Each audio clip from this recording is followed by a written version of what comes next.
الرحمن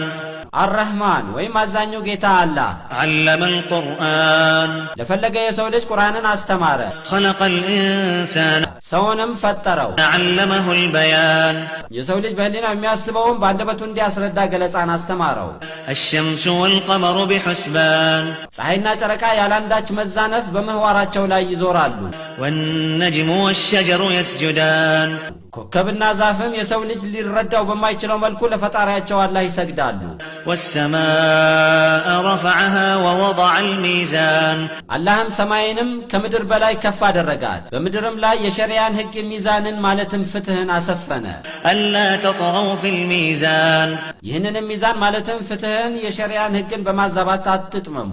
وأقيموا الوزن بالقسط ولا تخسروا الميزان ሸቀጥንም በትክክል መዝኑ ስትመዝኑም ሚዛንን አትሸቅቡ والأرض وضعها للأنام ምድርንም ህይወት ላላቸው ፍጥራን ሁሉ አደላደለ فيها فاكهة والنخل ذات الأكمام በምድርም በውስጧ ፍራፍሬንና እሸትንም ባለድርብርብ ሽፋኖች ያለው ተምርም አለባት والحب ذو العصف والريحان በምድርም በውስጧ ባለገለባ ሽፋኖች ያላቸው ጥሬና ሪሃን ማለትም ጥሩ ሽታ ያላቸው ቅጠሎች አሉባት فبأي آلاء ربكما تكذبان እናንት የሰውና የጋኔን ዘሮች በጌታችሁም ጸጋዎች በየትኛው ታስተባብላላችሁ خلق الإنسان من صلصال كالفخار አላህ የሰውንም ልጅ ማለትም አደምን እንደተጠበሰ ሸክላ በሚንቋቋ ደረቅ ጭቃ ፈጠረ وخلق الجان من مارج من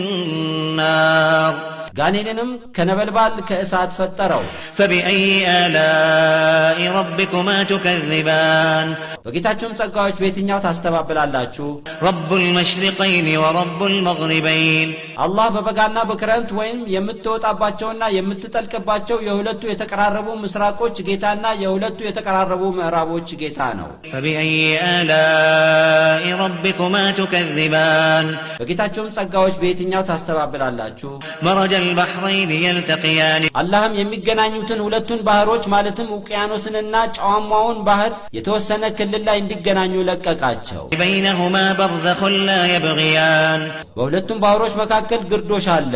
እርስ በርስም ድንበር አይጣጣሱም فبأي آلاء ربكما تكذبان በጌታችሁ ጸጋዎች በየትኛው ታስተባብላላችሁ يخرج منهما اللؤلؤ والمرجان ከሁለቱም ባህሮች ሉልና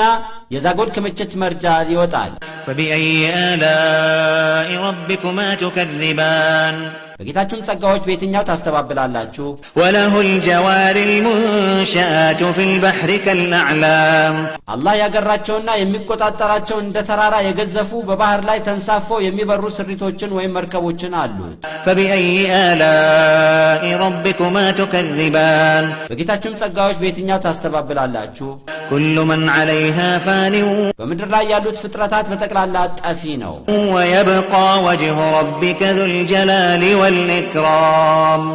የልቅናና የኩራት የትሩፋትና የልገሳ ባለቤት የሆነው የጌታ የአላህ አምሳያ የሌለው ሁኔታውን መግለጽ የማይቻል ፊቱ ብቻ ይቀራል فبأي آلاء ربكما تكذبان በጌታችሁም ጸጋዎች በየትኛው ታስተባብላላችሁ يسأله من في السماوات والأرض كل يوم هو في شأن በሰማያትና በምድር ያሉ ፍጥረታት ሁሉ ፍላጎታቸውን ካላህ ይጠይቃሉ አላህም ለአንዱ ሀብት ለአንዱ ድህነት ለአንዱ ጤና ለአንዱ ህመም ለአንዱ ህይወት ለአንዱ ሞት በመስጠት በየቀኑ በስራ ላይ ነው فبأي آلاء ربكما تكذبان በጌታችሁም ጸጋዎች በየትኛው ታስተባብላላችሁ سنفرغ لكم أيها الثقلان እናንተ ከፈጣሪ አደራ የተጣለባችሁ ሁለት ከበባድ ፍጥሮች ሰዎችና ጋኔኖች ሆይ በእርግጥ በመጪው ዓለም ስራዎቻችሁን እንተሳሰባችኋለን فبأي آلاء ربكما تكذبان በጌታችሁም ጸጋዎች በየትኛው ታስተባብላላችሁ يا معشر الجن والإنس إن استطعتم أن تنفذوا من أقطار السماوات والأرض فانفذوا لا تنفذون إلا بسلطان የጋኔንና የሰው ስብስብ ሆይ ከሰማያትና ከምድር ክልል መጨረሻ መውጣት የምትችሉ ከሆነ እስኪ ውጡ፣ ግን በእኔ በአላህ ኃይልና ስልጣን ወይንም ትእዛዝ በስተቀረ ፈጽሞ መውጣት አትችሉ። فبأي آلاء ربكما تكذبان በጌታችሁም ጸጋዎች በየትኛው ታስተባብላላችሁ? يرسل عليكما شواظ من نار ونحاس فلا تنتصران ከአላህ ትእዛዝ ውጪ ወደ የትኛውም ክልል ለማለፍ ከሞከራችሁ ከእሳት የሆነ ነበልባልና የጭስ ብቻ ክምር ይላክባችኋል። ያኔም እርስ በርስ መረዳዳት አትችሉ። فبأي آلاء ربكما تكذبان በጌታችሁም ጸጋዎች በየትኛው ታስተባብላላችሁ? فإذا انشقت السماء فكانت وردة كالدهان ቂያማ ደርሶ መላእክቶች ሊወርዱባት ሰማይ በምትሰነጠቅበት ጊዜ እንደ ዘይት ቅብ ደማቅ ጽጌረዳ አይነት ትሆናለች። فبأي آلاء ربكما تكذبان በጌታችሁም ጸጋዎች በየትኛው ታስተባብላላችሁ? فيومئذ لا يسأل عن ذنبه إنس ولا جان በዚያ በቂያማ ቀን ሰውም ሆነ ጂን ከቀብር ሲነሱ በምድር ዓለም ምን አይነት ሥራ እንደሰሩ በፊታቸው ገጽታ ስለሚታወቅ በመላእክቶች ስለ ወንጀል አይጠየቁም። فبأي آلاء ربكما تكذبان በጌታችሁም ጸጋዎች በየትኛው ታስተባብላላችሁ? يعرف المجرمون بسيماهم فيؤخذ بالنواصي والأقدام መላእክቶችም ወንጀለኞችን በምልክታቸው ስለሚያውቋቸው አናቶቻቸውንና መጫሚያዎቻቸውን ይይዟቸዋል፣ ወደ ጀሃነምም እሳት ይወረውሯቸዋል።